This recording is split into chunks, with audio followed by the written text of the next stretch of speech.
The sky turned red over New York. It wasn't the sunset. It wasn't a storm. It was something else. Something no one had ever seen before.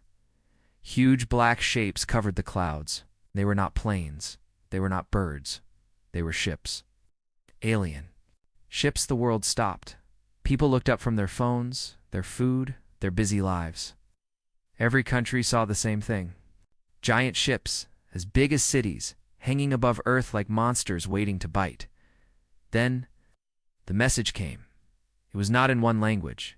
It came in all languages at the same time. Every phone, every TV, every speaker played it. This is your final.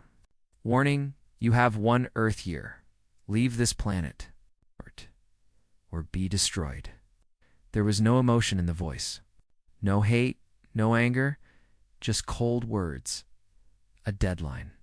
A choice. Panic followed. In Pakistan, people ran to mosques. In China, the army rolled into the streets. In America, the president called an emergency meeting. The United Nations held its largest gathering in history, but no one had answers. The ships did not move. They just waited, silent. Watching in a small lab under the ground in Iceland, a young engineer named Rhea watched the news. She didn't speak. Her eyes were red, not from crying, but from staying awake for 3 days. She had seen the ships coming before the world did. Her computer had picked up strange signals from space 2 weeks ago. She told her boss. He laughed.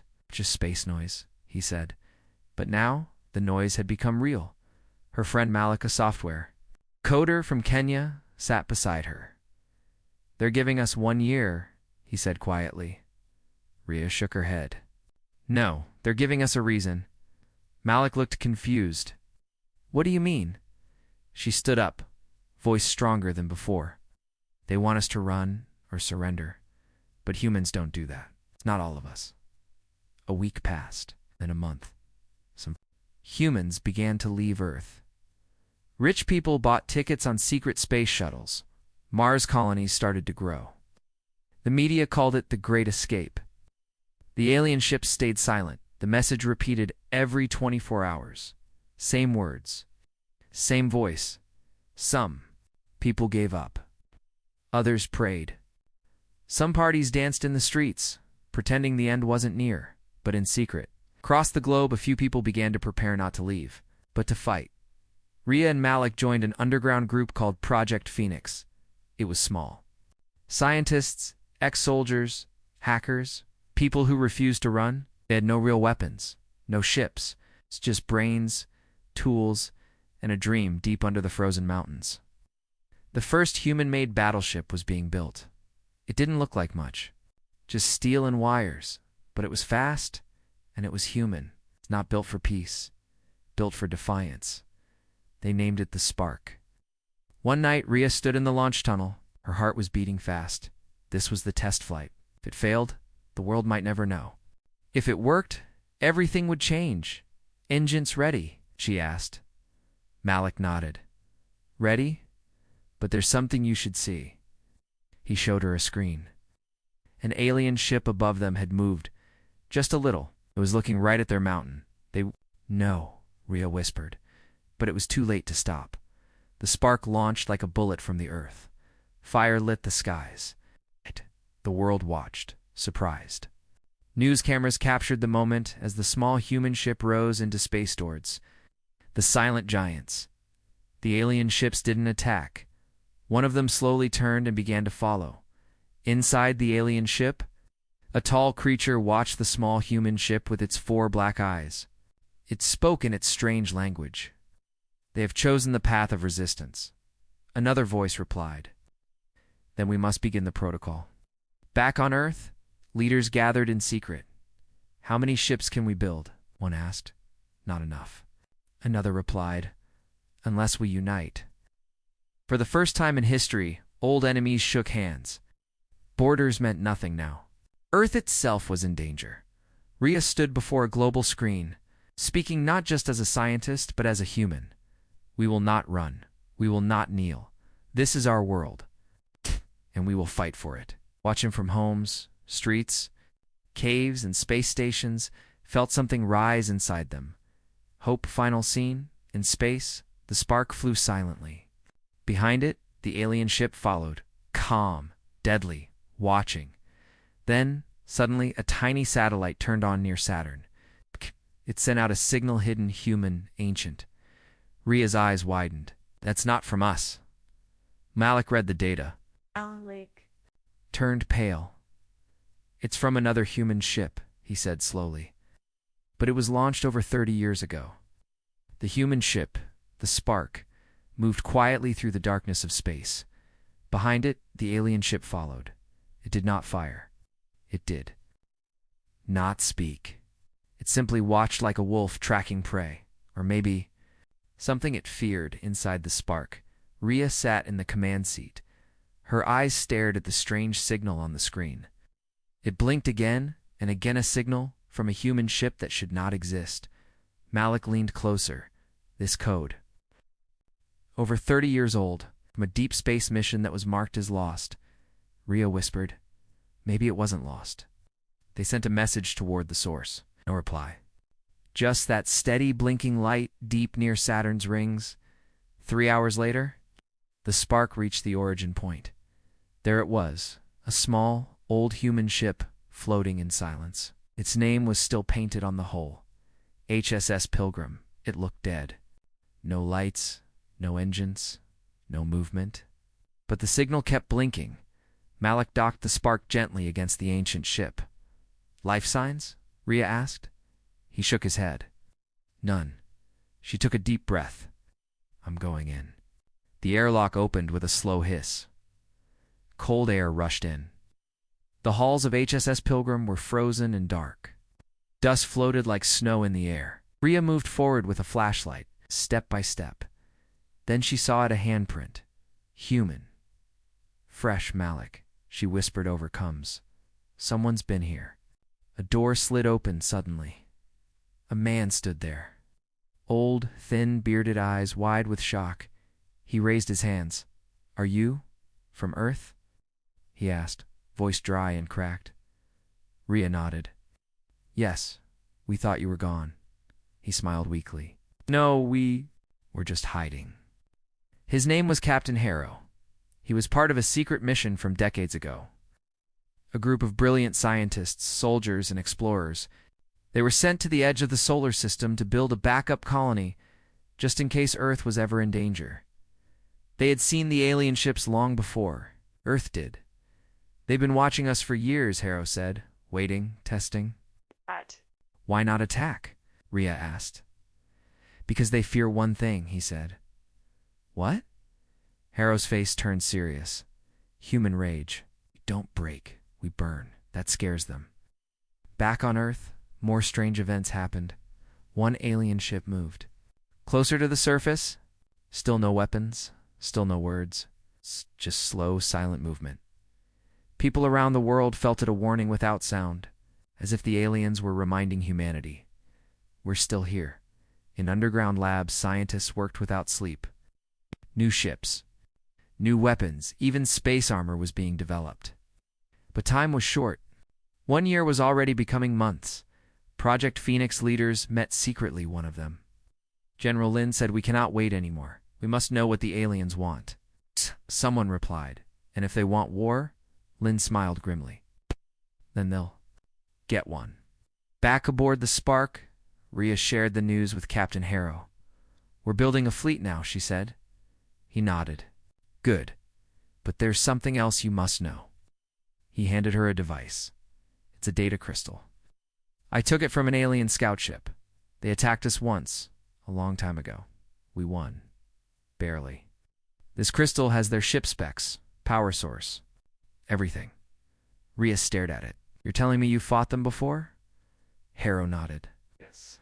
And we survived. But we've been quiet ever since, Malik whispered. That ends now. Suddenly, alarms beeped inside the Spark. Alien ship is moving, Malik shouted. Outside, the massive alien ship had stopped following. It turned away. It vanished. Vanished. Without a trace. No warp. No engine trail. Just gone. Where did it go? Ria asked. No answer. Only silence. Then the computer screamed. alert. Unauthorized signal detected a virus had entered their system. Rhea froze. They planted it.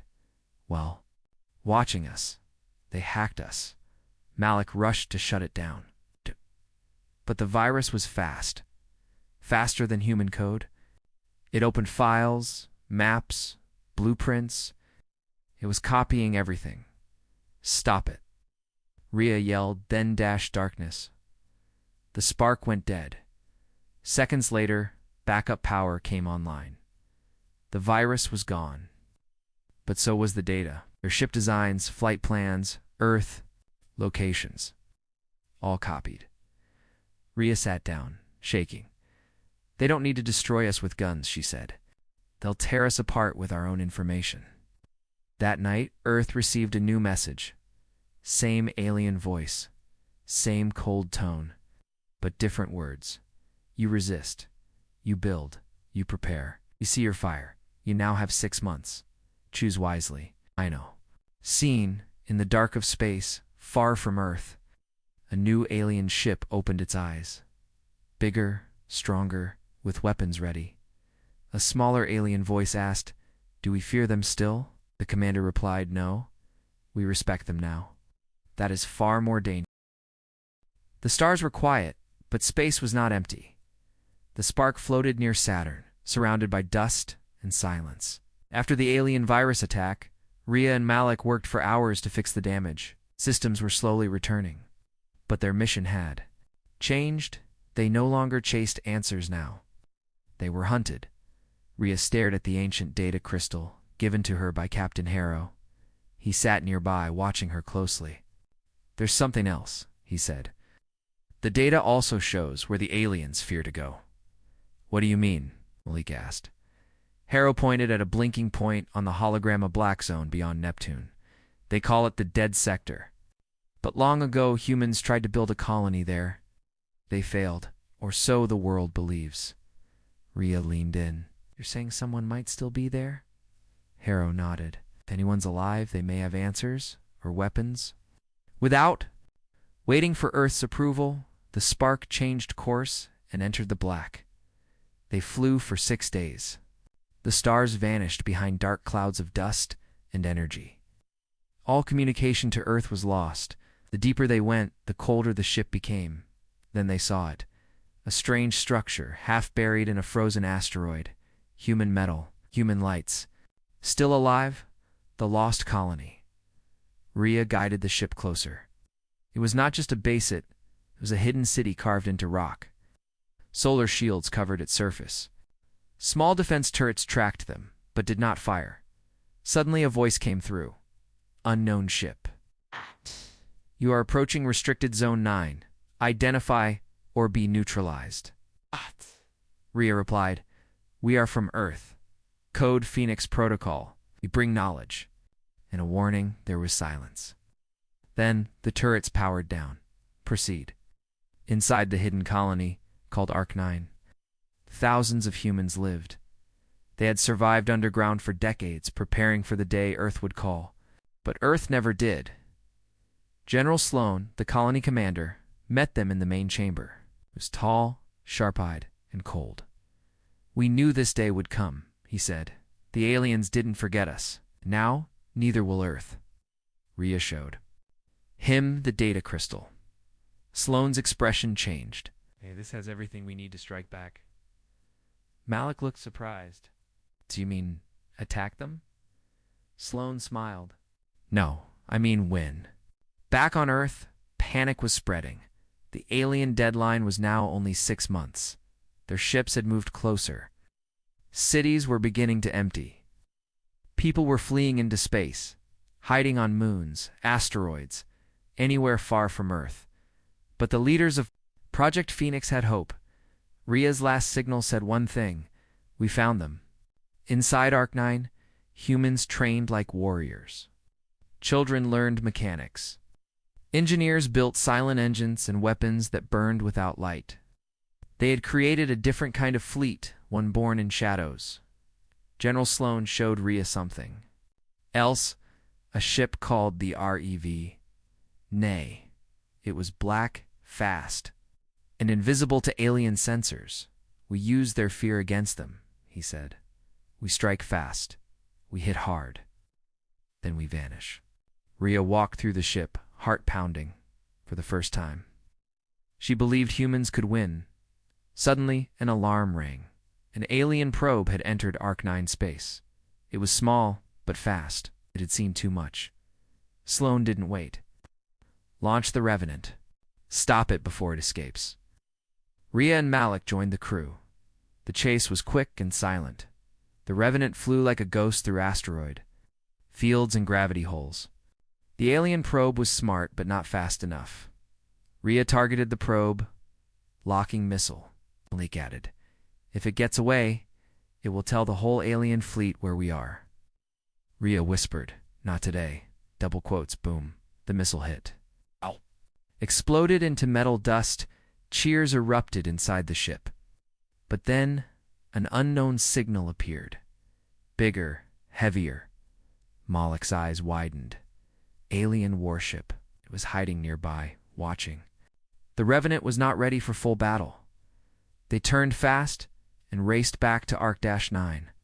The warship followed. Inside the colony, Sloane prepared defenses. If we fall here, he said, the dream dies.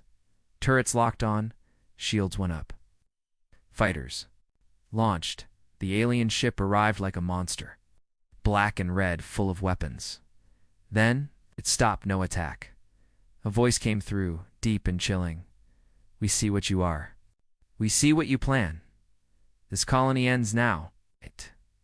Then a weapon-charged giant, glowing deadly. Sloane shouted, fire, everything. Beams lit up the darkness. Explosions tore through space. Fighters spun and dove. The colony shook. Rhea watched. From the Revenant, heart in her throat, the alien ship powered its weapon again. Suddenly, a second blast came from deep space. Boom. The alien ship cracked in half, drifted away. Everyone froze. Malik pointed. That blast, that wasn't us. A voice came through, old and rough, to all human forces. This is the HSS Valiant. We are not dead yet. Final scene. Screen showed a massive old Earth warship, half-rusted, floating with fire behind it. Rhea whispered, another lost fleet? Malik smiled. No, a forgotten one, but not anymore. Far from Earth, light years away, a grand alien council gathered. 12 beings sat in a dark circular chamber, floating above a molten planet. Their bodies shimmered like glass. Their minds were connected by thought, not words. But today even, their thoughts trembled. A hologram of Earth hovered in the center. The humans have found their lost ones, spoke the Elder of War. They are building, they're planning, added the Mind Seer. We warned them, they did not listen, said another. One member slammed its clawed hand on the table. We should have destroyed them centuries ago. When they were weak, when they still feared the stars. The room fell silent. Then the Supreme One finally spoke. Its voice was calm, ancient. Fear is not our way, but perhaps. We made a mistake. Back in the dead sector, Rhea stood aboard the Revenant, staring at the massive warship that had saved them. HSS Valiant. It was a ship from Earth's past, lost during an old mission, forgotten by history, but not by its crew. They had survived in deep space, fighting off alien scouts for years. Their ship was broken, but their spirit was strong. Captain Darius, leader of Valiant, was a giant of a man with gray hair and a cybernetic eye. He met Rhea with a firm handshake. Glad to see Earth still has fire in its blood, he said. She smiled. We thought you were dead. Darius laughed. We were, but death got bored waiting. The humans now had something powerful. Unity and an unexpected alliance. General Sloane, Captain Darius, Rhea, and Malik gathered in Arc-9's war room. A map of the solar system floated above them. Sloane pointed. Alien ships are here, here, and here, but they avoid this area. Circled a strange spot in the outer system. Darius raised an eyebrow. Why? Rhea zoomed in. We think that's their main listening post. If we destroy it, we blind their whole network, Malik added, and give Earth time to finish building the fleet. Lone looked at the others. We need to hit it. Fast, with everything we've got. But Earth had its own problems. In the United Nations Underground Council, fear was growing. Some leaders wanted to surrender. Others argued for peace. The president of Earth Defense Command, a woman named Sophia Reyes, stood up and faced them all. We do not kneel to threats. We do not bow to ultimatums. We're humans. We fight. A few clapped. Most stayed silent. Reyes continued, but we don't fight blindly. We have allies in the dark, and soon we will strike. One older leader whispered, and if we lose? Reyes looked at him without fear. Then we make them bleed so hard, they remember us forever. The alien council chamber. Something new happened. A human spy had been captured. Not a soldier, not a fighter, a child. The boy had hacked a scout drone using nothing but a solar tablet and an old AI chip. He had slipped inside a supply ship and reached deep alien space. The alien scanned his brain, felt no fear, only curiosity. The Mindseer reported. He wanted to see us. He was not afraid. The War Elder growled. They are different. Wild. Uncontrolled. The Supreme One sighed, and now. We must act. They activated Protocol Black, mirrored the command to send their full battle fleet into Earth orbit. Back in Arc-9, humans launched their first real mission. The Revenant HSS Valiant. A small squad of stealth fighters jumped into the dark. There. Target. The alien listening station hidden inside an artificial asteroid. As they approached, alarms blared. Malik shouted, "They see us!" Rhea replied, "Too late. We're already here." The asteroid opened like a flower, revealing guns, drones, and strange alien tech. The battle began. Lasers lit up the blackness. Explosions rocked the silent void. Fighter pilots moved like sparks quick, sharp. Deadly RIYA flew the Revenant straight into the center. "Target the core," she yelled. Inside the asteroid, alien operators panicked. No one had ever dared to come this close, but the humans didn't come to warn. They came to erase. With one final missile, the station core exploded. Boom! The listening station collapsed into itself. Flames and metal floated in space. Back on Earth, all alien surveillance went dark. Captain Darius cheered. "They're deaf now. Hit them while they're blind." Rhea nodded. "Let's go home." Final scene. The alien council stared at blank screens. "We have lost our eyes," said the Mindseer. The Supreme One stood. "No more chances. No more watching. Send the full fleet. Prepare the Red Judge." Earth no longer slept. For months, cities had been silent. Streets were empty. People were afraid. But now the silence had turned into thunder. Factories roared. Machines worked all night. Lights blazed in underground hangars and secret bunkers. The world was building something massive, not escape ships, not peace offerings, warships. In a huge desert in Nevada, a giant ship was being finished. 10 football fields long, thick armor, cannons that could fire through space. Its name, the Valkyrie. Children wrote messages on its hull with paint for Earth. Make them regret, burn the stars. People who had never spoken before now worked side by side. Engineers from Japan, welders from Brazil, pilots from Africa, scientists from Pakistan and India, all had one goal: fight back. In Earth's orbit, the alien ships began to move. Slowly, silently, they closed in. Earth's defense radar picked up the signals. President Sophia Reyes called a global broadcast. Her face appeared on every screen. "The time has come. The final line has been drawn. We are no longer waiting. We are launching." Across the globe, people stood in silence. Then the skies opened. From underground silos in Russia, launch smoke filled the air from deep-sea bases. Ships rose from the water like steel monsters, from mountain caves in South America. Hangar doors opened and warbirds screamed into the sky. The Earth fleet had arrived, over 300 warships, 100,000 crew members. and one message painted on every hull. We remember the ultimatum, in a command room high above Earth. Rhea stood in her new uniform. She was no longer just an engineer. She was Commander Rhea of the Valkyrie-class cruiser. Nova Blade. Beside her stood Moloch, now her tactical officer. And on the screens in front of them, the aliens were moving fast. "They're coming in formation," Moloch said. "Classic attack shape." Rhea smirked. "Let's break their formation." The alien fleet entered Earth space.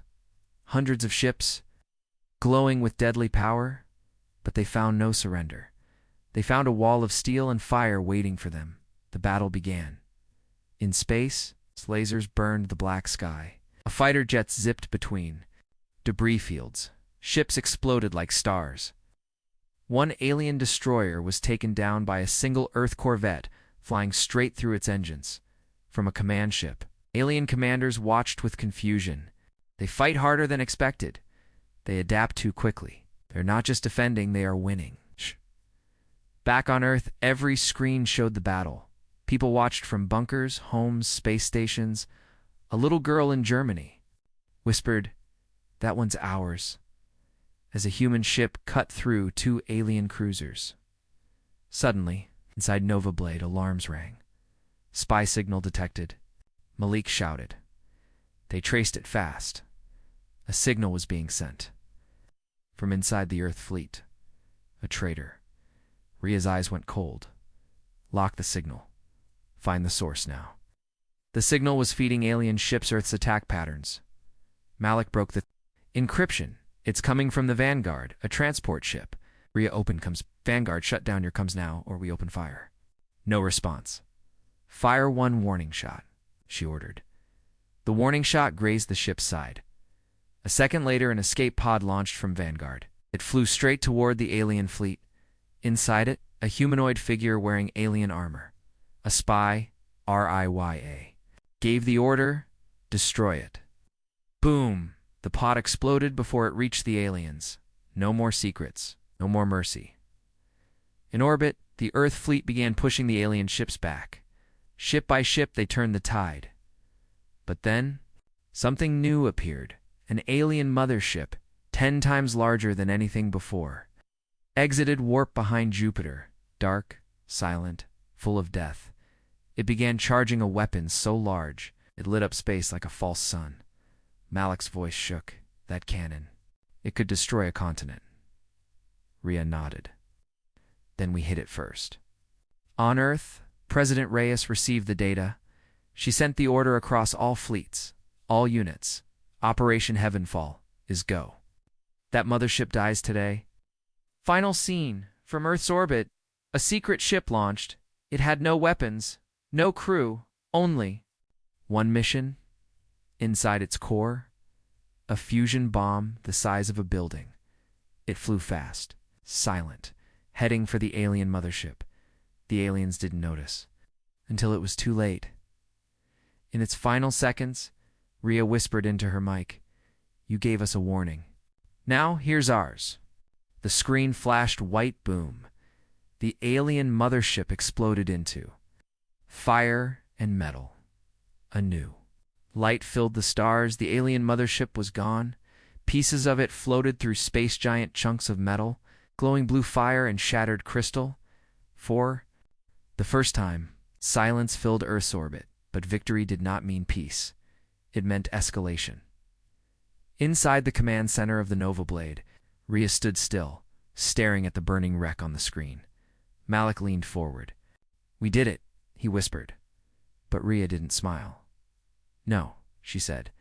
"We just woke the hornet's nest." And she was right, from deep space. The Alien Council activated their final defense plan. They called it Protocol Omega. Across the stars, hundreds of hidden alien ships uncloaked. Not scouts, not guards. Execution fleets. Each one carried weapons Earth had never seen. Graviton Rippers, Starcore Lances, Timefold, DIS, RUPTOR. One fleet moved toward Mars, another curved toward Jupiter, and the largest one, directly toward Earth. Back. On Earth, President Sofia Reyes received the report. Her generals stood around a digital table, faces pale. "This is it," one said. "Their real force." Reyes nodded. "And let's show them our real one." She turned to her command screen and typed in a single word: Leviathan. Hidden under the frozen ice of Antarctica, a massive shape began to rise. It shook the glaciers. The oceans cracked. Seabirds flew in every direction from beneath the ice. Project Leviathan was born. It wasn't just a ship. It was the largest human-made object ever built. Over 300 stories tall, powered by twin artificial suns. With a weapon core designed by Earth's greatest minds, its job: one jump, one strike. One final blow. Rhea and Malik were flown aboard the Leviathan by shuttle. As they entered the bridge, Kay's voice shook. This ... This is a space god. General Sloan met them inside. "We kept this hidden for 15 years, he said. "It was never meant to launch. But now it must." Malik looked worried. "If it fails?" Sloan didn't blink. "Then Earth has nothing left." The alien fleet entered the inner system. They passed Mars, then the Moon, ships the size of islands. Engines that bent gravity, weapons that turned metal into dust. But they found something waiting, not fear, not surrender. Earth's united. Fleet Rhea took her position as lead strategist aboard Leviathan. Malik controlled the tactical AI, and above Earth, final war began. The first shots turned space red. Alien destroyers fired beams that carved through mountains. Earth's ships fired back, using lessons learned from years of resistance. Small fighters distracted the enemy. Big ships hammered them from behind. In one pass, 22 alien ships fell, but 15 human ones followed. Suddenly, Malik shouted, "Incoming!" Left flank 7 enemy cruisers. Rhea pointed. "Rotate Leviathan. Aim main." Cannon. The ship groaned like a sleeping beast. Its weapon core glowed bright gold. Fire. A beam of light as wide as a city cut across space. The alien cruisers vanished. Cheers erupted across the fleet. But then, an alien capital ship moved forward. It released a black sphere into the battlefield. The sphere opened. Ow. And then everything around it started to disappear. Ships, light, sound, gone. "Black hole weapon," Malik screamed. "Pull us back!" Rhea gave orders fast. Smaller ships scattered. Leviathan fired its secondary cannons, breaking the gravity field before it reached the center. But they had lost 2 squadrons in seconds. "They're trying to erase us from existence," Rhea said. Sloan growled through the cums, "Then let's erase them first." Back on Earth, people prayed, cried, and watched. Old men held radios. Children drew warships on walls. Soldiers prepared defenses on the ground in case the sky failed. One child in Brazil whispered to her mother, "Are the stars burning?" Her mother smiled with tears in her eyes. "No, sweet girl. We are in deep space." HSS Valiant led a sneak team behind the alien fleet, Captain. Darius and his fighters carried a secret, a bomb made with alien text stolen from the dead sector. Its name, Starbreaker. Designed to destroy energy at its source, they charged toward the alien command ship. Darius grinned. For Earth. Boom. A hole ripped through the alien flagship. The fleet AI collapsed. Alien ships froze in confusion. Rhea saw the opening. Now, fire everything. The Leviathan glowed like a sun. Boom. A second. Wave of light burned across the enemy line. Alien ships turned to run, but Earth was not done. The final moments of the battle were brutal. In every direction, ships died. Some drifted quietly. Some exploded in bright glory, and then finally, silence. The screen inside Leviathan showed space once again, empty. No enemy. No warning, only wreckage. And victory. Malik looked at Rhea. "We won." She didn't answer at first. Then she whispered, "We're still alive. That's enough." Final scene. Far across the galaxy, in the ruins of their council world, the last alien leader sent a message. "We underestimated them. We saw them as simple, but they are fire-wearing skin. Never. The stars were quiet again, but it was not peace. It was silence before the storm. The alien fleet had lost. Our main armada was gone. Earth still stood. But in the dark corner of the galaxy, a sun burned too bright. And from within that sun, something moved, deep inside a dying star system. The last alien command base came online. A black metal world circled close to the star's core. It was hidden in solar flares and radiation storms. No human had ever been there. The aliens called it the Inferno Throne. Here, Protocol Omega had one last phase, the Judgment Seed, a planet-sized weapon. Not meant to destroy a city or a fleet, it would erase Earth's sun. Without the sun, Earth would freeze. Oceans would die. All life would end. This was not war. This was extinction. Back on Earth, the Leviathan returned to orbit, damaged but alive. Rhea stood on the bridge. Her uniform was torn. Her face burned from the last battle. Her eyes were sharp. Malik entered with new data. The aliens are not done. They're building something in a dying star system. He showed her the location. It was deep far past the edges of human maps. She read the name on the signal, Judgment Seed. Rhea looked up. Then we go into the fire, General Sloan. Met them in Earth Command. We only have one shot, he said. What? The Leviathan is too slow to reach it in time. We need something faster. Something smaller. He turned to the screen. It showed a black, needle-shaped ship, Project Ghostfire. Built for one mission. Sneak through solar storms and deliver one payload starpiercer. Earth's newest Suncore warhead. Rhea and Malik volunteered. I helped build it, Rhea said. I'll fly it. Sloan warned her. If you miss Earth ends. Rhea didn't blink. Then I won't miss.